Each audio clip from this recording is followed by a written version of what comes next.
Hello everyone, welcome to Sushmani cooking channel. ఈరోజు Telangana special సర్వపిండి ఎలా చేయాలో ఈ వీడియోలో చూపిస్తాను. ఇది మార్నింగ్ టిఫిన్స్లో అయినా స్నాక్స్లో అయినా చేసుకొని తినొచ్చు. చాలా టేస్టీగా చాలా బాగుంటుంది. సర్వపిండికి కావాల్సిన పదార్థాలు: పచ్చిమిర్చి, ఆనియన్స్, శనగపప్పు, వేయించి పెట్టుకున్న పల్లీలు, నువ్వులు, వెల్లుల్లి, కొత్తిమీర, కరివేపాకు.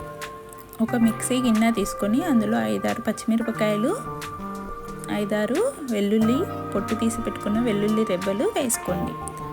అందులో రుచికి తగినంత కొంత ఉప్పును యాడ్ చేసుకోండి. ఈ మూడింటిని మిక్సీ పట్టుకోండి. కొంచెం జీలకర్ర కూడా యాడ్ చేసి మిక్సీ పట్టుకోండి. 2 కప్పుల బియ్య పిండిని తీసుకోండి. అందులో ముందుగా నానబెట్టి పెట్టుకున్న శనగపప్పును వేసుకోండి. శనగపప్పును ఒక హాఫ్ అన్ అవర్ నానబెట్టుకోండి. తర్వాతకి 2 ఆనియన్స్ను పొట్టు తీసి పెట్టుకొని చిన్నగా ముక్కలు కట్ చేసుకొని ఇందులో వేసుకోండి. ఆ తర్వాత వేయించి పెట్టుకున్న పల్లీలను వేసుకోండి. తర్వాత ఒక చిన్న కప్పు నువ్వులను వేసుకోండి. కొంచెం కరివేపాకును యాడ్ చేసుకోండి.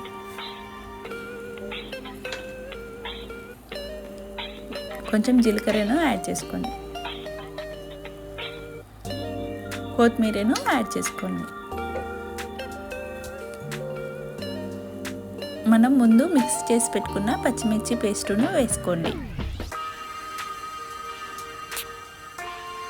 కొంచెం పసుపును యాడ్ చేసుకోండి. అన్నీ కలిపేలాగా ఒకసారి బాగా కలుపుకోండి.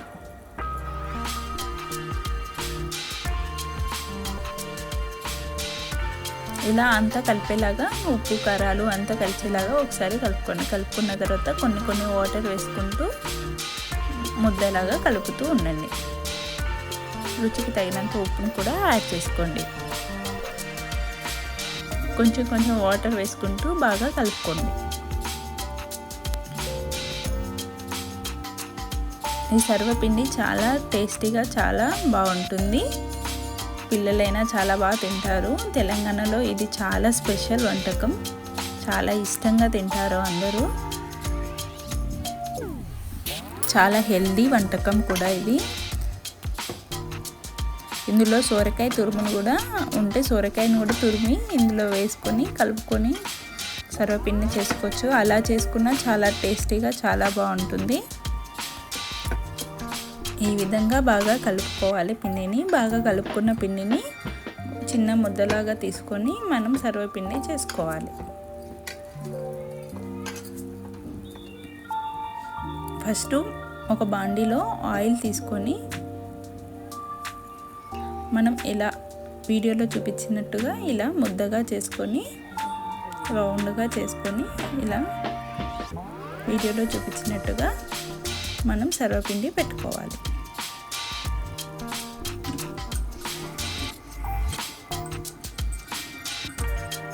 ఇలా అడుగులోనే స్ప్రెడ్ చేసుకోవాలి పిండిని. కొంచెం మందటి పాత్ర తీసుకుంటే మాడిపోకుండా చాలా బాగా వస్తుంది. మనం తీసుకునే పాత్ర చాలా మందంగా ఉండాలి ఇది చేసుకోవాలి అంటే. దానివల్ల మాడకుండా బాగా వస్తుంది సర్వపిండి అనేది. ఇలా అడుగున స్ప్రెడ్ చేసుకోవాలి. ఇలా మొత్తం స్ప్రెడ్ చేసుకున్న తర్వాత ఇలా హోల్స్ పెట్టుకోవాలి. ఇలా హోల్స్ చేయడం వల్ల ఆయిల్ అనేది హోల్స్లలో చేరి అప్పకు బాగా పట్టి మాడిపోకుండా బాగా వస్తుంది. ఇలా మొత్తం స్ప్రెడ్ చేసుకోవాలి.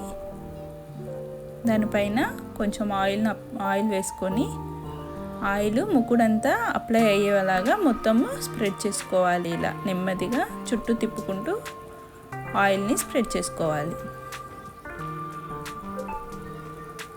ఇలా చేసుకున్న దాన్ని మనం గ్యాస్ పెట్టుకొని గ్యాస్ ఆన్ చేసుకొని దానిపైన ఒక మూతతోటి క్లోజ్ చేసుకొని ఒక 10 నిమిషాలు ఉడకనివ్వాలి.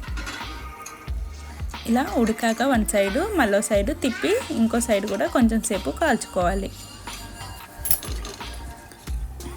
ఇంకో సైడ్ కూడా టర్న్ చేసుకొని ఒక 2 మినిట్స్ కాల్చుకోండి. చూడడానికే ఎంత యమ్మీగా ఎంత బాగుందో ఒకసారి చూడండి. ఒక్కసారి ఇలా చేసుకొని చూడండి, చాలా టేస్టీగా చాలా నచ్చుతుంది మీకు.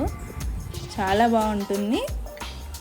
పిల్లలైనా చాలా ఇష్టంగా చాలా బాగా తింటారు. ఇలా చేసుకొని తినండి, మీకు చాలా బాగా నచ్చుతుంది.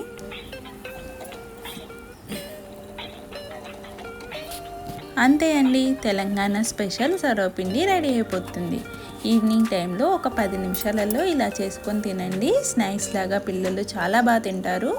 ఒకసారి ఇలా ట్రై చేసి చూడండి, మీకు చాలా బాగా నచ్చుతుంది. నా వీడియో మీకు నచ్చిందని నేను అనుకుంటున్నాను. నా వీడియో మీకు నచ్చినట్లయితే please like, share and subscribe my channel. Thank you.